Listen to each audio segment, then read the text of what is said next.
Assalamualaikum warahmatullahi wabarakatuh dan salam sejahtera.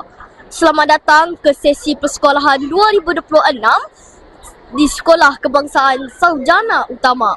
Saya Muhammad Iman bin Muhammad Fazli sebagai wartawan yang bertugas pada hari ini. Hari ini merupakan hari pertama murid-murid kembali ke sekolah dengan semangat dan azam yang baru. Pelbagai aktiviti dijalankan bagi memastikan suasana pembelajaran yang selamat dan ceria. Teruskan bersama kami, kru TVPSS dalam liputan khas hari pertama persekolahan.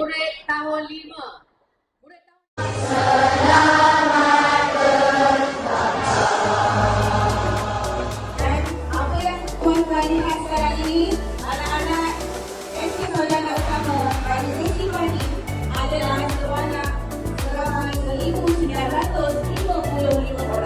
Bersama dengan saya, Sarjan Azliana binti Abdullah selaku pegawai sekolah IPD Sungai Buloh. Assalamualaikum Puan. Waalaikumsalam. Puan, apakah nasihat kepada murid-murid agar sentiasa selamat di sekolah dan di jalan raya?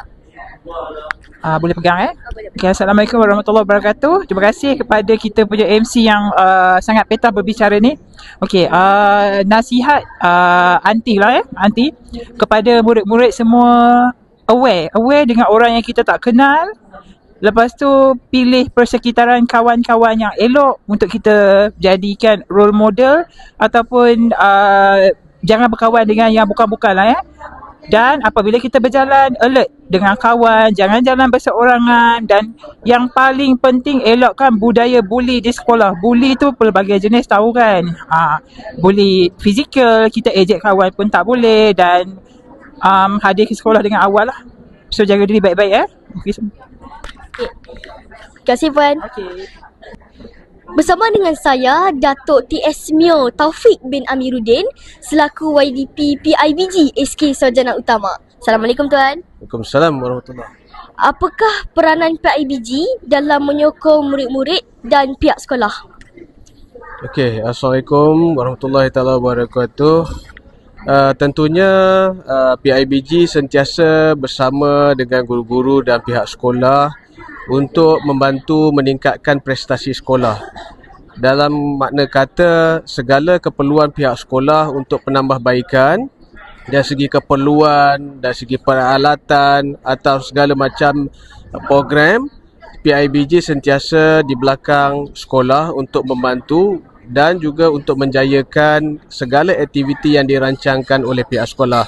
Alhamdulillah, setakat hari ini daripada 2025 tahun lepas, kita telah menjayakan pelbagai program bersama-sama pihak sekolah dengan jayanya. Alhamdulillah, saya mengharapkan tahun 2026 nanti kita boleh melakukan dengan lebih baik lagi untuk segala penambahbaikan dan juga membantu sekolah dan anak-anak untuk meningkatkan prestasi lebih baik daripada tahun lepas, insya-Allah.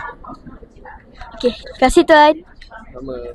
Bersama dengan saya, salah seorang ahli ibu bapa di sekolah ini. Assalamualaikum Puan. Salam. Puan, apa perasaan Puan setelah mendapati bahawa anak Puan telah memasuki darjah 1 sekolah? Okay, of course saya excited sebab ini adalah anak pertama saya.